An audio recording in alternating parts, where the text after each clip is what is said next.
Hello and welcome along to the Offload with Socky O'Callaghan and Tommy Bowe. It's a new episode, ready to rock, episode number 3 at this stage. Donncha, how are you getting on? Yeah, we're all good, Tommy. All good. Everyone in Cork is buzzing after we were described as one of the top destinations on National Geographic. Did you see that, kid? Give it a rest, man. Los Honestly. Angeles, Bangkok, and Cork. Yeah. Bangkok, okay. What has Cork got going for it, honestly, though? The chippers even gone. What hasn't it? And this, honestly, the only thing that's disappointing, they probably announced this before Lennox is closed, so anyone that comes over is going to be disappointed. Exactly. All right. Okay. Well, listen, we've got 10 seconds into it. You haven't mentioned the book, which is a good start, but you have mentioned Cork. Surprise, surprise. But anyway, coming up on the show, we're going to be discussing squad selection. Andy Farrell, of course, is named his squad. I don't think there has been any changes, big surprises there, but we'll tell a few of our own stories from squad selections. There's another interesting story. I know I was listening to Johnny Sexton interview with him about getting kicked out of the WhatsApp group. And what's it like when you retire? Do you get to catch up with former players? What is it like in life after rugby in terms of that when you're so used to the dressing room? And then finally, what about this, just to mix things up a little bit? Andy Farrell, of course, he's looking at all the players this autumn, but I want to know who you're going to pick in his backroom team as well. So that's where the real pressure is. But let's kick us off. I'll tell you, I started off this week after the podcast. I was in Armagh, my old school. My old rugby coach just retired and we had a retirement dinner and they're all loving the podcast, plenty of chat. But it's fun. Have you gone back to your old school since you left? Oh my God, I was there last week. Christians has a rugby lunch as well. And I was there last week and it's like walking back up the hill in your school uniform, isn't it? It's unreal. Like, listen, I've left there 22 years. I walk back. It hasn't changed. It has not changed. It hasn't changed. I mean, it's literally the exact same. But it was a great night. Got to catch up with a couple of my old teammates, people I played with and against and all that sort of stuff. And my old school rugby coach, a guy called Kenny Hooks, was a brilliant mentor of mine growing up and kind of going through the early stages of my career as well, and particularly with school. But it was interesting. So I had to do a Q&A with him, right? So Kenny, hold on. He was capped, wasn't he? He was, yeah. I think he had, I should know this, 6 or 7 caps for Ireland, right? He has a couple of interesting records. Can we say that, though? He earned 6 or 7 caps when a cap was really hard. You know what I mean? You'd 6 nations. Hold on, man. That generation, you played 5 nations and nothing else, man. Hey, but they were playing in bare feet back then. Like, do you mean it's not proper rugby? I mean, he couldn't catch that old the ball. leather ball. You know what I mean? Exactly, the leather ball. That was it. They always running around flapping with each other. No, to be fair, it was really interesting. I think it was like in the 70s, he held the Ulster Schools men's 100-metre record for 40 years. What? Isn't that insane? That is nuts. There's a young kid who is in the Ulster Academy at the minute. He's known as the fastest player in the whole Irish system at the minute, a guy called Aaron Sexton. He played in Bangor Grammar and he beat Kenny Hooks' record, I think in about 2019. He held that record for 40. And I mean, literally, there was no spikes. He said he was running on grass. How can you have a 100-metre record running on grass? He probably ran 90 metres. Some fella was measuring it like with one of those old tapes.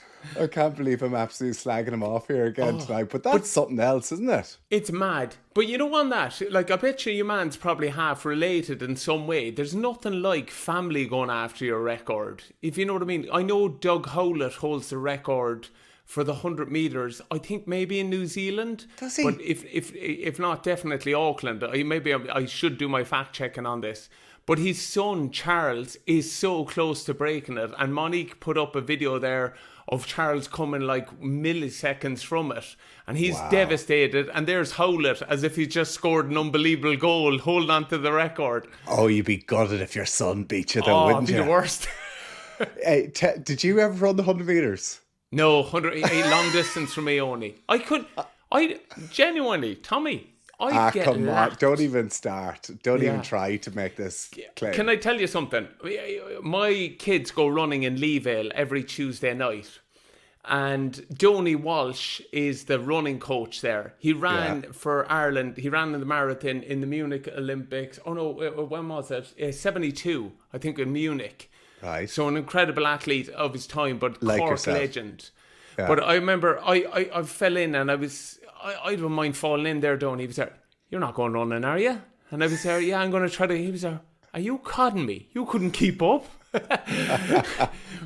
the other day I said to him, Donny, the only way I can measure how well I'm doing is with the how many people lap me. So on the first few weeks, 26 people lap me, and then last in how week, many laps did you do? We did. You run either a mile or a K in different. So you got times. lapped by how many people in a mile honestly, or a K? The first time 26. And can I make it worse? They had a 2-minute recovery as well. But not only that. So then last week I got lapped by 19 and I went to him, Donny, I'm improving. Only 19 lapped me this week. He was like, don't worry about it, kid. We're down loads of numbers. There was hardly no one here. Okay. Next time, me and you were doing a lap round the track. We're doing also a 100-meter race. I want to see. We're putting this to the test. I love that you're playing to your strength with speed. No, I said we'll do a few laps as well. We'll do the mile as well. See if we can get lapped on that one. If we're doing it, we're pushing the scrummage machine from goal line to goal line and see how you go with your pretty little ears. You didn't even scrum anyway. I mean, honestly, sat in there beside Paulie and just pretended. You look like you're tired. In behind Marcus Horn. Cheers, Marcus. Best of luck. The other one as well, the other record that he had, I have to get this in, and I'm sorry, Kenny, you might be listening, but do you remember Ireland played New Zealand? It was 1989. It was Ireland against the All Blacks, and you had this video. So they're started off 10 meters away from the Haka, yes. And then all of a sudden, Willie Anderson and Davy Irwin were two of the Irish players who started walking, edging closer to and it turned into like a flying V. It was the Mighty Ducks. That's honestly where Coach Bombay got the idea from Willie Anderson. Well, it was Hooksy. For his second cap for Ireland, he'd waited 8.5 years for a second cap. How unbelievable is that? 8.5 years. 8.5 years, records that was.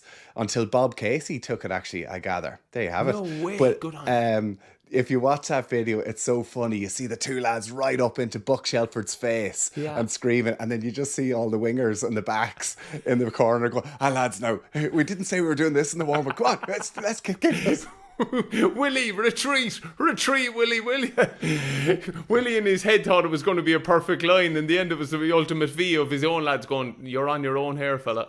You know, in the change room, it's like, you'll back me up, won't you? If I walk up, you'll back me up. 100%. Nah. Do you ever remember, actually, do you have a favourite kind of response to the Haka? Do you remember New Zealand and Wales? They did the standoff. Oh, the standoff, yeah. Because I think New Zealand do the Haka and then they kind of finish. And it's like a mental battle to see who turns to walk away first. But Gatlin, because he was a Kiwi, knew that this was a thing, so he just told the Welsh team to stand there. Yeah. And it was in the Millennium Stadium. So New Zealand finished the Haka, Wales just stood there. And it went for like a minute. And it's, the atmosphere. Can you imagine the atmosphere on the Millennium that day? I always noticed, Tommy, there's a thing where you lock eyes. You wouldn't maybe opposition numbers. And it isn't until you break that you move on. You know what I mean? And I didn't have that, funny enough. I was quite happy to break it. You know, that way. I did love when France, I always think France do a decent job of being respectful. But remember the time they had the flag? They had the kind of blue, white and red, and they stood in a line in it. Oh, and then, the unbelievable one. You can't beat it. The Axel 8. The 8. Yeah, wow, like that incredible. Over in Chicago. I mean, to be fair, that's probably and particularly the performance as well. Jeez, like in Chicago, that was that was special. I always remember Trimby, right? So Trimby and Jared Payne fell out before that. Trimby wouldn't really be the best at knowing where he's meant to be at the right time. Yeah. So they had to do a practice on it the day before. And they were kind of going, right, so you stand here and you're on the corner here to form the kind of figure of 8. And then I think they had somebody up in the crowd who was kind of on the phone telling them, like, you move forward, like, move him to the side. Left a bit, Tommy, left a bit. And Trimby kept being in the wrong corner of the number 8. Idiot. And I think it was Joe who was up on the top of the stage go, who is that? Who is that? And Jared's like, it's Trimby.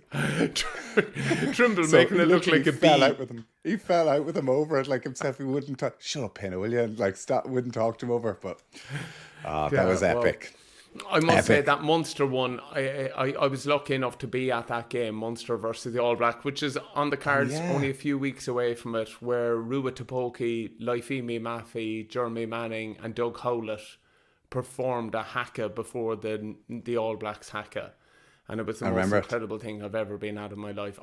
You couldn't hear the noise. Like Doug and Leamy said, they couldn't hear each other with the roar. And then, look, you're going to say, here he goes again.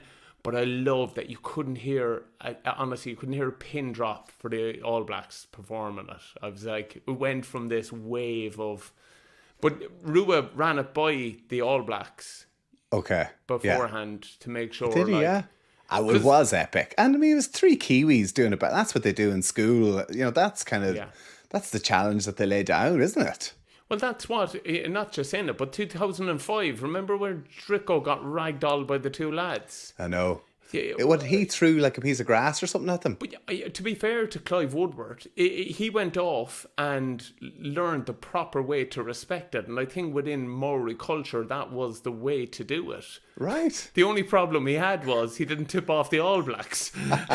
That's probably it. 100% and that was when Drico got spear tackled, wasn't it, that game? Yeah.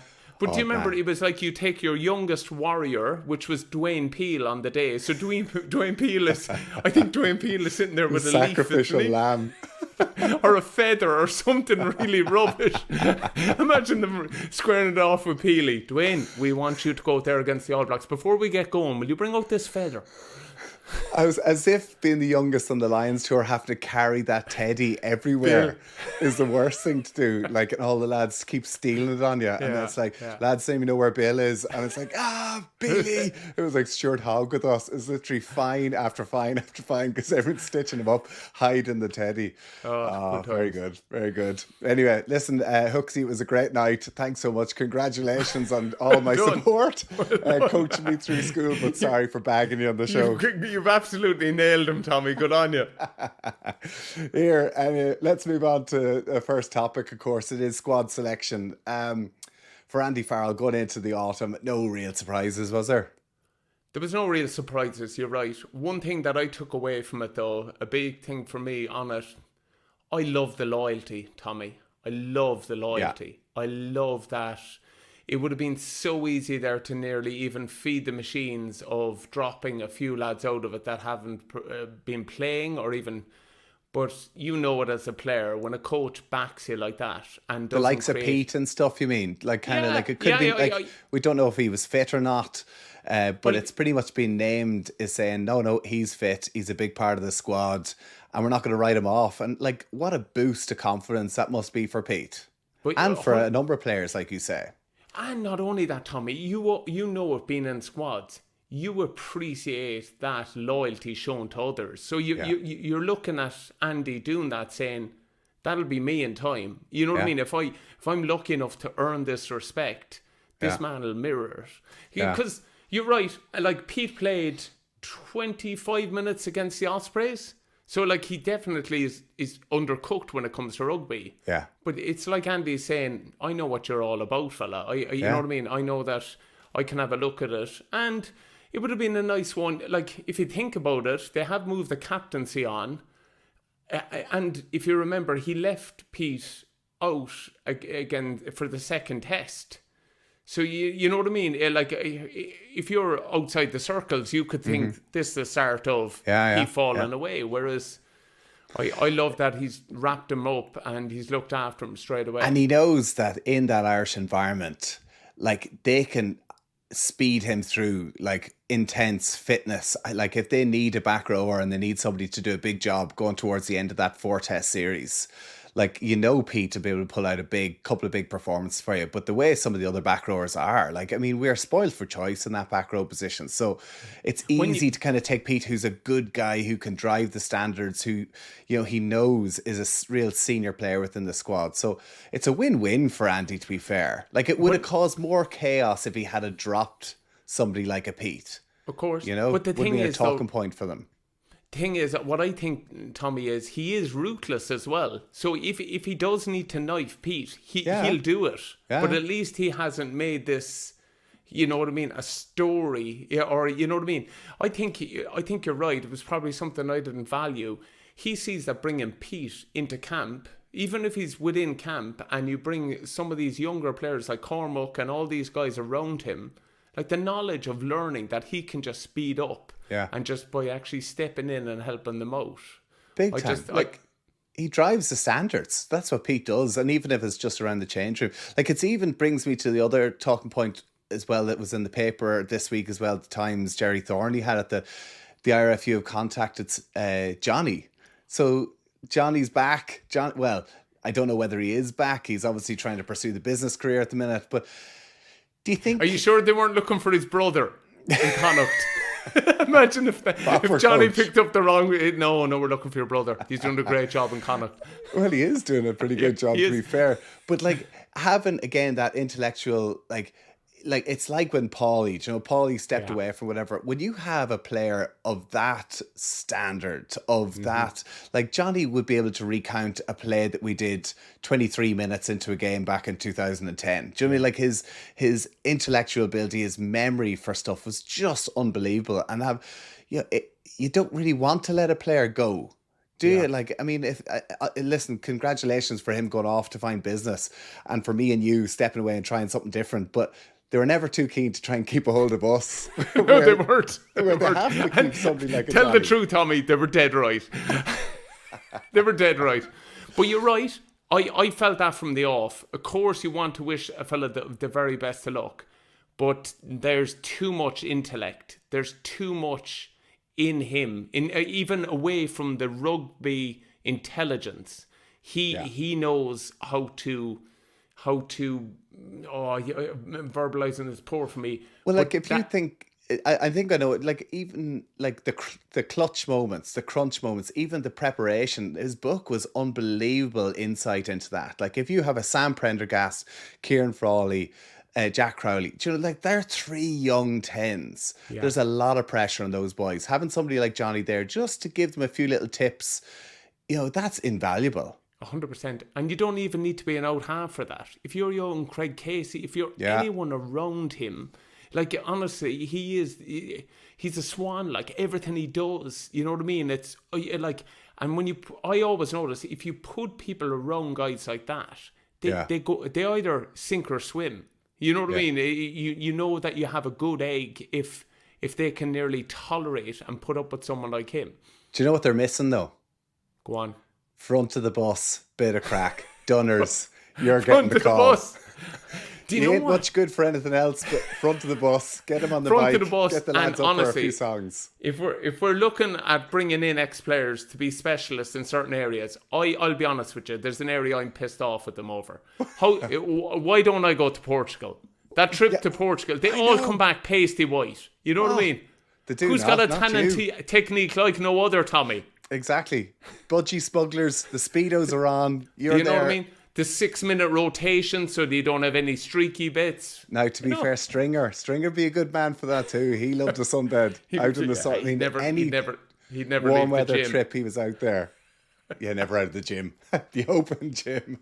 Do you know what I do feel sorry for as well, though, is the 5 young lads. Like, what an opportunity for them to get down to Irish camp, training panellists, Thomas Clarkson and Alex Candell, Shane Bolt and Jack Boyle and Gus McCarthy. What an opportunity for them. But they're when you're being brought into camp like that, you got one job. Did you play that role? Because I played that role. I did not play that role. Absolutely. Did you not? No, the tackle bag. Yeah. So it's like a rite of passage. You get called into camp. And when I was called in first, it was under Warren Gatland, actually. And we became known as the Glenview 8. Now, it changed a number of times, but there were certain guys within it, the likes of, I think actually Leo could have been in for a while, Marcus Horn, Des Dillon, a few more guys like that. But we were known as the Glenview 8. And the players, the team would refer to us as Skittles. So I became known as Socky, Skittle O'Callaghan, Socky. So basically, my job was to, if Victor Costello, Anthony Foley and Eric Miller needed a few extra tackling practices at the end, or if they needed live bait to run live through a drill without stressing any of the proper players, you basically, you go for it and you just get absolutely half for the week. The closest I compare it to is down in Coolmore. They have a stud farm in Coolmore. There's a fluffer pony. So you get all the what you think is the best bits, bar the absolute jump at the end. That's you're brought into training and you are leaving an absolute bit. So, but obviously it's changed, and I did feel, for me, I'm not just saying that, Tommy, I got exposure to, I'll never forget, I was lucky once, I made a clean break in the training session, and I was there, here's the time to shine, and I'll never forget, Gervin Dempsey hit me, and absolutely, you know that saying, you taste your fillings? Yeah. You know that metal in your mouth? Gerv halved me, absolutely nailed me. Honestly? Now, yeah, but like he wouldn't have, he could nail me because I was wasn't even contact.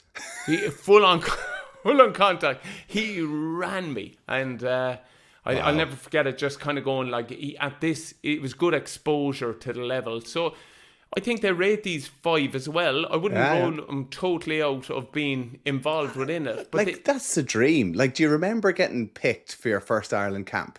Yeah, I remember. Mine was in 2004, like unreal, long time ago now.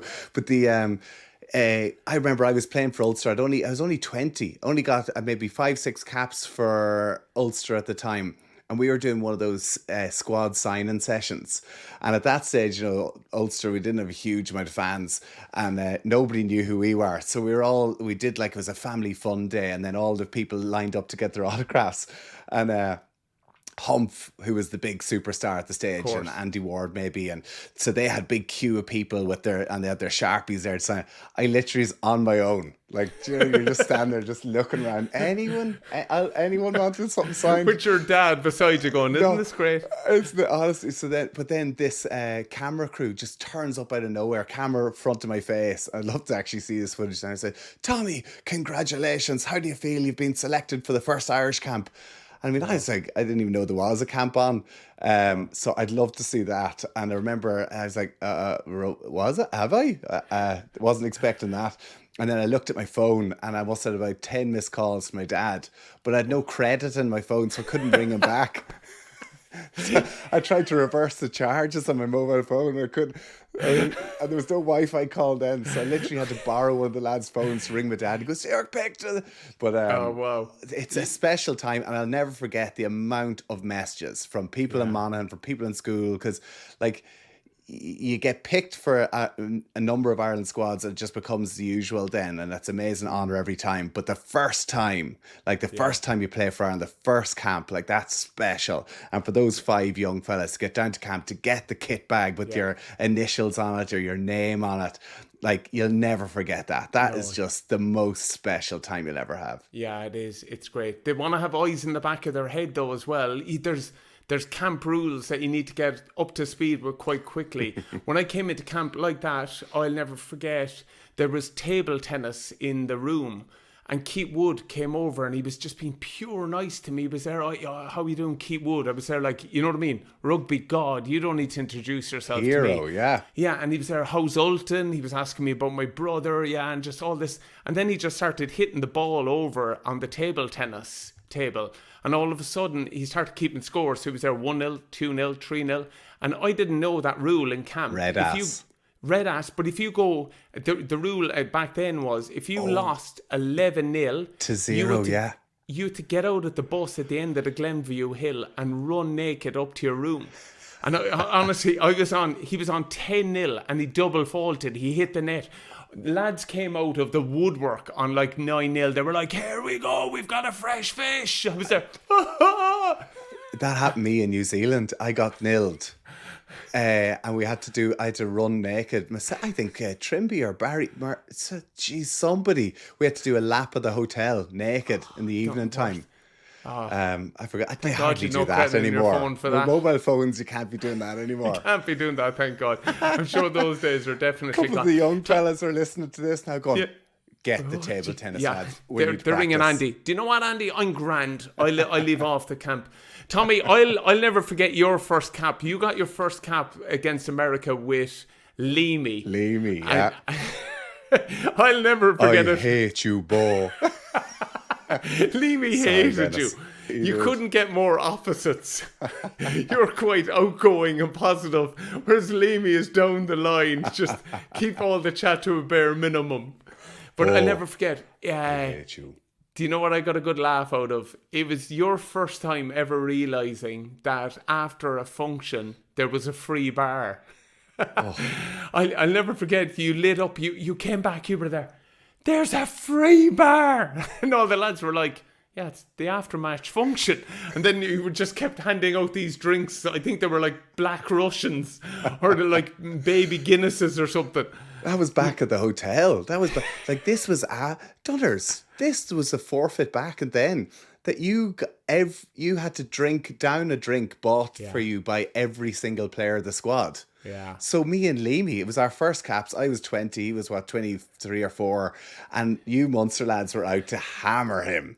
Well, I'll never forget. I think it was Draco or someone came up with a glass of red wine, like kind of clinked glass of red wine, see it off. So I was like, oh right, okay, grand. Eric Miller. I swear to God, it was a double or a treble whiskey. That's what finished me off. So you're literally 5 drinks in, saw them off. Then Eric Miller comes up with this double or treble whiskey, and that was me done. So just explain that rule. Whatever they gave you, they had to drink as well. Yes. Isn't that right? So every player in the squad has to buy you a drink. So I think it was 22 players in the squad back then. So you had to do 21 drinks. And you had to see them all off. So whatever they drank, you had to drink. Oh my God. Like that was brutal. And I'll never forget. So myself and Leamy, and we'd had to have a few tactical pukes at this stage, but we got back to hotel. Leamy was gone, right? And we were going up the stairs, and I'm pretty sure he was going up the stairs in the middle of the Carton House and just literally just fell backwards. Just smashed into he was on the City West. He just totally. Do you know what? I'm a bad friend to Denis Leamy because that night what did you do to him? I put him to bed, but I thought it'd be quite funny if I put him in his exact room but a floor below. So say he was saying in 317, I went to reception, I was there, can I get the key for 217? And Leamy was demented. But I think there was like a couple came back after their night out. And they just see this giant ogre in their bed going, what the fuck? And Leamy said, get out, this is my room.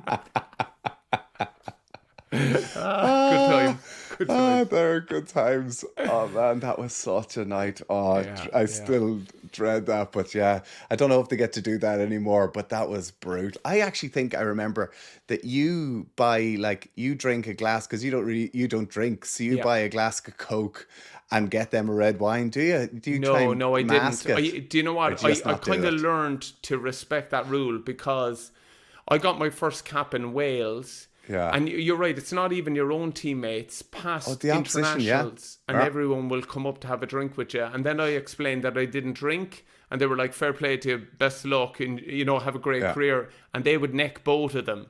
And in those moments, Tommy, I know this sounds nuts, but you lose a little bit of respect. And then I always felt like it's not fair for me to jump in on this game. You know what I mean? It's a gimme on me that maybe I should just try to keep an eye out for them like Leamy that time. Well done to you. They might have lost respect in your eyes. They gained respect in mine. Cheers. Quickly. Can I ask you, Stockdale, what do you make of his inclusion within the camp? Very good question. I actually think he could be a bolter. Not that he should be a bolter because he's so well recognised in an Ireland jersey and has been so successful, but he's one player who's bang on form at the minute. Is a confidence player, is scoring a lot of tries at the minute. I thought up against Mac Hansen, he kind of got the upper hand against him. James Lowe, we know Andy Farrell and his loyalty. He will stick with James Lowe, but if there's any faltering at all in his performances or any sort of niggle at all, I think Jacob deserves a run out. I'd love to see him get a go again. He just seems to be somebody just could do with a bit of rub of the green again, just get himself that confidence It's really back. harsh to say that, but sometimes you need that, Tommy, don't you? Just like when you're just hitting a bit of form, if someone gives you a bit of a leg up, the confidence just goes through the roof. And it's the sort of thing that exactly a little glimmer of hope, because you kind of see Mac Hansen and you see James Lowe. They're the two that Andy Farrell loves. Calvin Nash got a chance because he got onto the right wing. James Lowe hasn't missed a whole pile of rugby, so he hasn't had many opportunities to get in there. So I'd love to see him get a shout. And I think if he gets an opportunity, plays with a smile on his face and gets a bit of ball, he's so dangerous. He was unlucky not to have a hat-trick, wasn't he? I know that was a forward pass by Eric O'Sullivan, but it was a brilliant finish. And the one in the corner that as well. One in the corner, that pass by Young Humphreys as well. Oh, wow, yeah. He looks classy, yeah, he does. He's a classy player. He looks like a chip off the old block, absolutely. In overall note, like, there's no real surprises, I would think. No.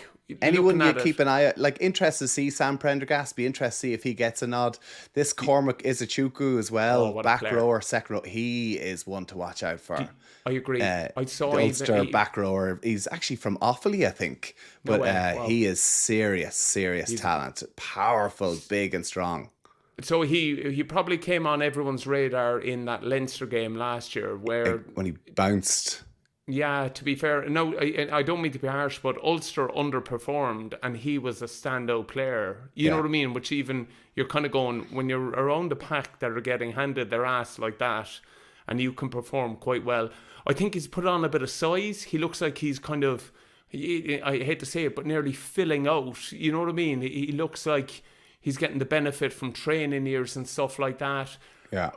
I think trying to find the position, do you think he's a back rower or second rower? He can do it all, but that's what we have now, a hybrid between a kind of 5.5.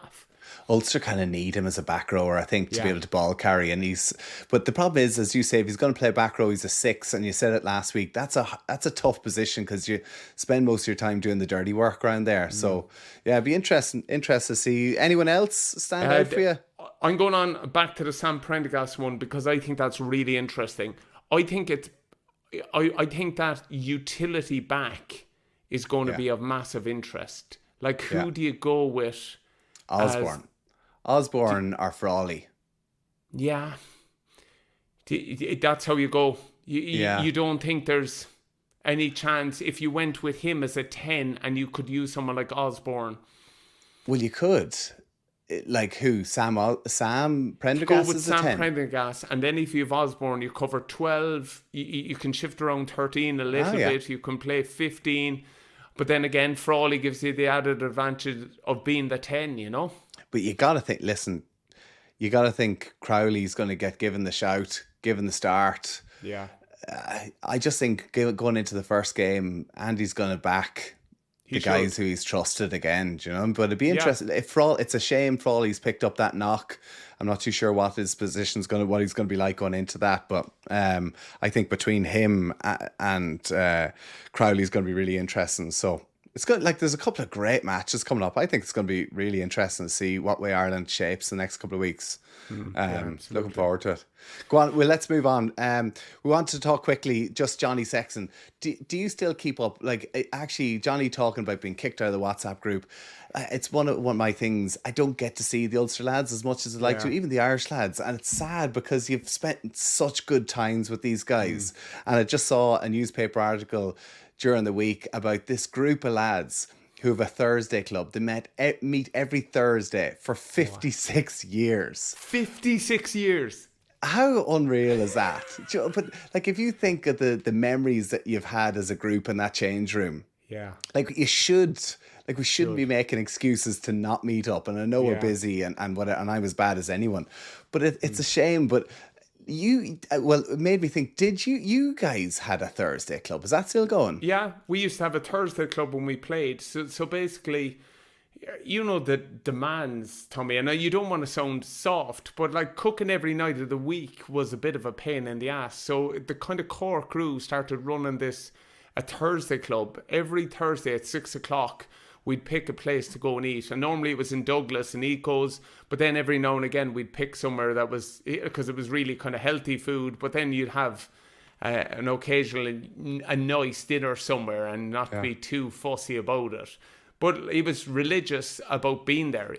In fact, if you were late, you had to pay for the drinks. If you didn't attend, you had to arrive the next week in a black tie. If you wanted to come, you had to wear a suit. Brilliant. So that's what you need. Little things that made you be there and want to be there. And why did it stop? It stopped because a few lads started leaving the squad a little bit. We tried to get it going there a few months back, but like you're saying there, it's just probably putting the time aside for it. Yeah. Actually, listen, when your kids come along, it does get pretty busy to have to say, sorry, I have to turn up in the tux this week. Dad, what are you at? Exactly. Donncha had now dressed as a unicorn. Sorry, lads, I've a Thursday club there. I'm meeting Mick and the lads. One that I'll never forget. We went to a restaurant in Cork City called Liberty Grill, right? And I was delighted. I'd gone back to him. Denis Leamy was late, right? So Leamy walked in and I was there. Oh, nice one, Leamy. It was no typical Celtic Tiger. So you were there like, can I get the elderflower, you know what I mean, incredible drink, just whatever was the most expensive drink on the menu to just do Leamy. But I remember him bursting out laughing. He was in stitches coming in late. He was there, I'll get the drinks, no problem. And we were all there, why are you laughing? What's so funny? And he was there, I'll tell you there in about 10 minutes. So we were chanting away and we were there. Eventually he wouldn't shut up. So after 10 minutes we were there, Liam's, what's the crack? And he was there, just as I was walking in there, Dunners, they were clamping your car. I ran out 120 quid on the car clamp. He was there, enjoy the drink, you fucking idiot.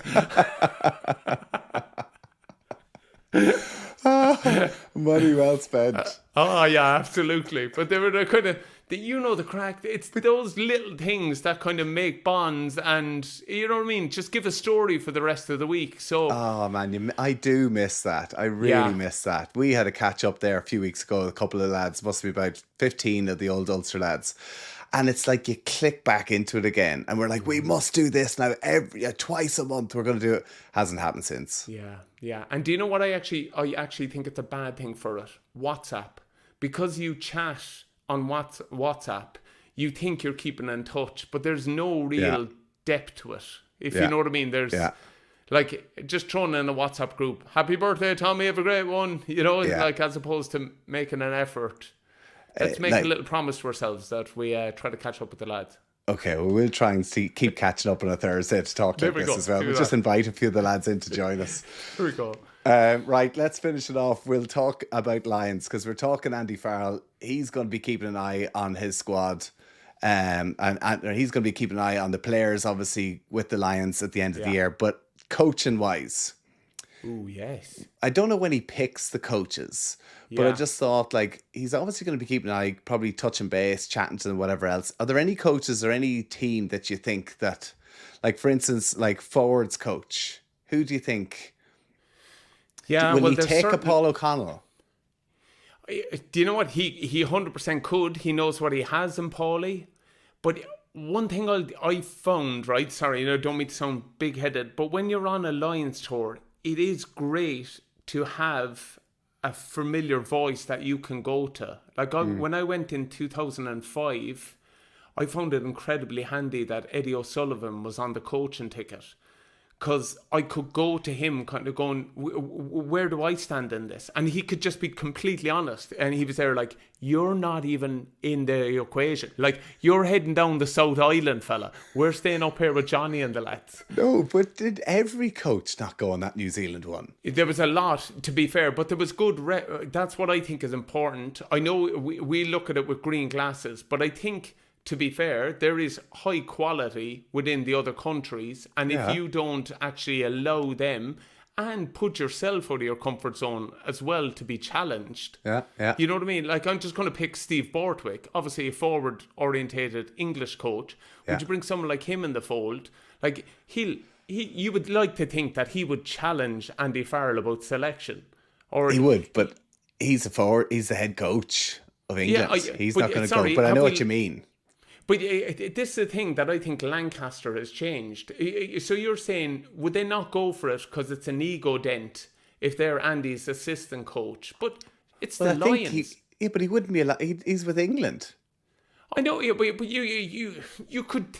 I'm just saying you could pick someone from the environment of them. Like, what I feel is you need a national voice for everyone within the coaching setup. I think someone like, I know you're going to say it again, but Gregor Townsend, I think the Lions trumps everything else. And if you want to develop while they're away, if you want to develop younger players, you should a bit like what we're doing with Simon Easterby. You should be testing the depth of your coaching pool too. Okay. Well, Scotland, I actually think I'd bring your man Franco Smith. I know he's not Scottish, but he's the head coach of Glasgow. And I think they're playing class rugby at the minute. They won the league last year. And I think up against Joe Schmidt, you know he's going to pull a few rabbits out of a hat. You know what he's going to be bringing. I think Franco Smith's real clever. He brings like really smart plays. And I think he'd be a different voice as well. So I think from an attack point, he'd be good. I'm going to go... Would you bring Felix, like Felix Jones, defence coach? Because he was bloody brilliant with England. So the English players know he was brilliant with South Africa. And South Africa. Yeah. And now there's, in that kind of situation at the moment with England, isn't it that... Well, he left them.